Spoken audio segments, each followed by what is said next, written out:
Salut à tous, j'espère que vous allez bien. Comme vous le voyez à l'écran, on vient de break la MM200 sur le Nasdaq. Alors tout simplement, actuellement, vous voyez que le marché déjà ne faisait rien depuis quelques mois. On voit que le Nasdaq étant stationnaire, ça a commencé à être déjà plutôt pas mal lourd. Mais en plus, ce qui s'est passé, c'est que hier, Powell a fait son speech et lors des questions-réponses, il a expliqué à une journaliste qu'il était plus inquiet sur l'inflation que sur le marché de l'emploi. Parce qu'il faut savoir que la Fed, du coup, a un double mandat. Gérer l'emploi américain pour être sûr que l'emploi ne parte pas trop en cacahuète puisque c'est le moteur principal de l'économie américaine, notamment au niveau des services. Et son autre emploi, bien évidemment, c'est d'éviter que l'inflation soit incontrôlable. Actuellement, il y a un problème au niveau des emplois. Malgré une baisse de l'immigration, c'est ça qui est paradoxal, c'est que d'habitude, quand il y a une baisse de l'immigration, justement, il n'y a aucun problème sur l'emploi, puisque il y a moins de demandes en termes de travail, alors que là, actuellement, c'est absolument pas le cas. On a bien vu que du coup, ça pouvait faire baisser les taux d'intérêt, même si l'inflation n'était pas à l'objectif des 2% pour soutenir l'emploi. Mais là, hier, Powell a bien insisté sur le fait que, pour l'instant, l'inflation était plus à risque que l'emploi. Et du coup, instantanément, le Nasdaq a commencé à descendre et aujourd'hui, il a ouvert en breakant sa MM200. Donc là, je suis sur le spot. On avait vu, si jamais je vous remets par exemple, hop, ici, on a le futur. On voit bien que ça commençait déjà à jouer. Je vous avais parlé déjà qu'il fallait faire attention dans mes dernières vidéos. Aujourd'hui, en spot, du coup, ça l'a complètement break. À voir comment est-ce que ça clôture aujourd'hui et même surtout en fin de semaine, parce qu'on peut très bien avoir un espèce de check-out juste ici et au final on revient jouer la MM200, rebondir dessus et là dans ce cas on pourrait repartir vers le nord. Ça peut arriver surtout si la situation en Iran va un peu mieux. Si vous voulez mon avis, puisque si vous êtes sur cette chaîne c'est parce que vous voulez mon avis, personnellement je pense pas que ça va se régler du jour au lendemain. Donc, ce qu'on pourrait voir personnellement, le scénario que je privilégie le plus, si jamais on a une clôture weekly en dessous de la MM200, c'est tout simplement qu'on vienne un peu deep, qu'on revienne du coup avec la MM200 qui commence à faire quelque chose comme ça, qu'on revienne tester la MM200 et qu'on parte sur un marché baissier dans les prochaines semaines, prochains mois. Si jamais c'est le cas, du coup, je vais vous donner mes targets, puisque c'est ça le plus important, le fait que ça break, tout simplement. Vous le voyez à l'écran, ce qui est important, c'est de savoir quelle zone à surveiller dans le futur. Alors, si jamais, du coup, on se met en weekly, hop, je vais enlever la MM200, tac. En weekly, du coup, pour moi, il y aurait deux zones à surveiller. La première zone, du coup, ça serait cette zone-là, juste ici. Pourquoi? Tout simplement parce qu'on viendrait chercher la liquidité en dessous. Ça serait un order bloc, du coup, juste ici, de continuation haussière. Ici, on pourrait voir, du coup, une accumulation de wick-off juste ici. Mais si jamais le marché baissier continue et qu'au final, ici, on a juste une redistribution et qu'on va un peu plus bas, pour moi, je vais vous montrer la zone. Déjà, il y aurait ce gap, du coup, qui serait comblé. Hop, juste là. Et ce que j'attendrai le plus, du coup, il faudrait le voir en monthly. La zone la plus abuse, c'est celle-là. Alors, je vous accorde que du coup, ça fait une très belle zone de plus de 3000 points. Et pourquoi? Enfin, pardon. Et ce que j'attends, c'est tout simplement cette zone-là pour moi. Si jamais on vient ici, il y a de fortes probabilités qu'on vienne liquider cette zone juste ici. Attendez, je vais peut-être zoomer parce que ici, hop, tac. Juste là, qu'on prenne la liquidité de ce lot juste ici. Ici, ça serait du coup l'order bloc initial de tout ce mouvement haussier. Vous savez très bien que l'order bloc initial, en général, c'est là où on a le plus de probabilité de faire une réaction à la hausse. Donc, c'est vraiment cette zone-là que j'attends. Avec une liquidation, hop, je vais vous enlever ça. Avec du coup une liquidation juste de ce lot juste ici. Donc, je vais vous donner le point, c'est 19 605.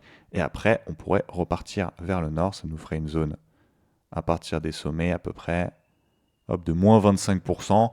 On a déjà vu ça historiquement, il n'y aurait pas de panique. Si vraiment il y a crise mondiale, récession, etc., etc., la grosse zone qui serait le golden ticket pour le long terme, ça serait vraiment cette zone ici. Ça serait un no-brainer pour moi. Hop, et ça nous ferait à peu près, à partir des plus hauts, un moins 36%.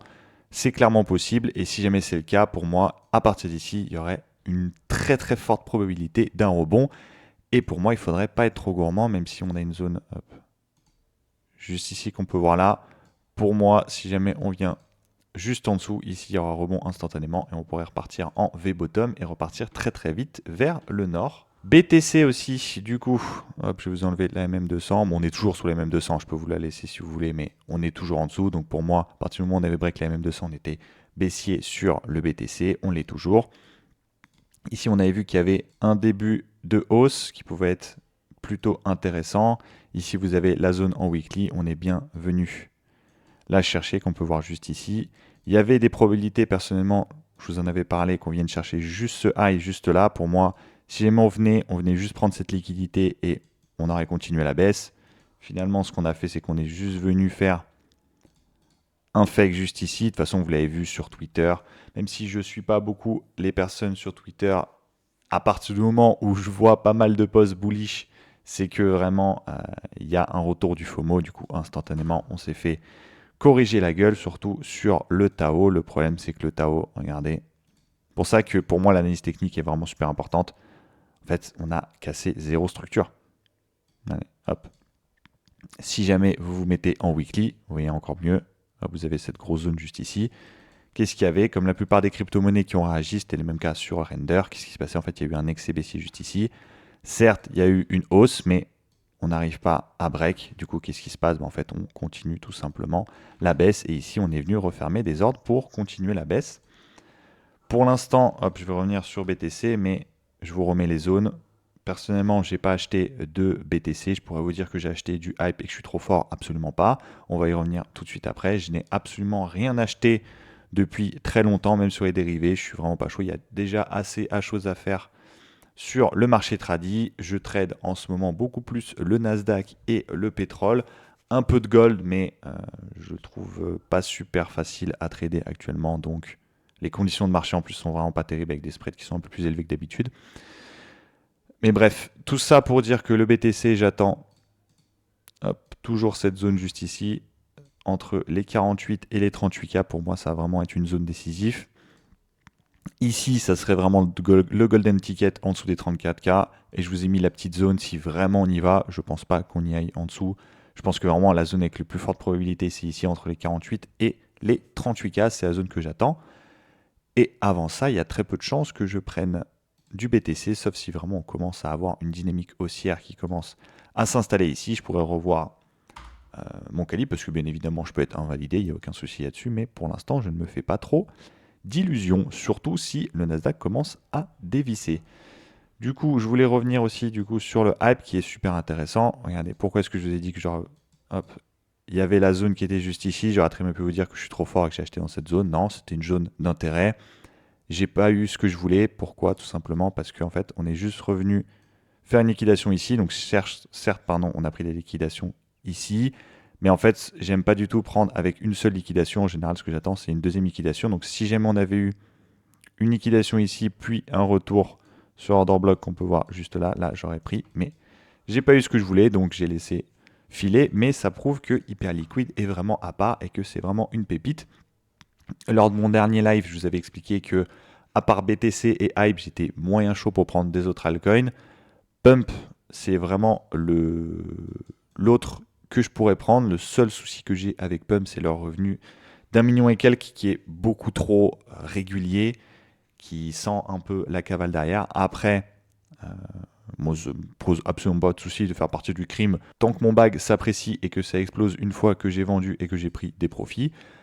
Le marché des crypto-monnaies, de toute façon, c'est toujours comme ça. Vous essayez de prendre le plus d'upside, même si vous savez que le projet ou le token est full manipulé. C'est pas grave, c'est le jeu. Vous savez dans quoi vous mettez les pieds. Tout ça pour dire que jeudi prochain, je ferai un live pour qu'on reparle de tout ça entre nous, que vous me posiez vos questions sur tous vos altcoins et qu'on reparle. C'était toujours intéressant de faire des lives. Je referai sûrement une vidéo lundi ou mardi pour refaire, comme là, un petit point de marché.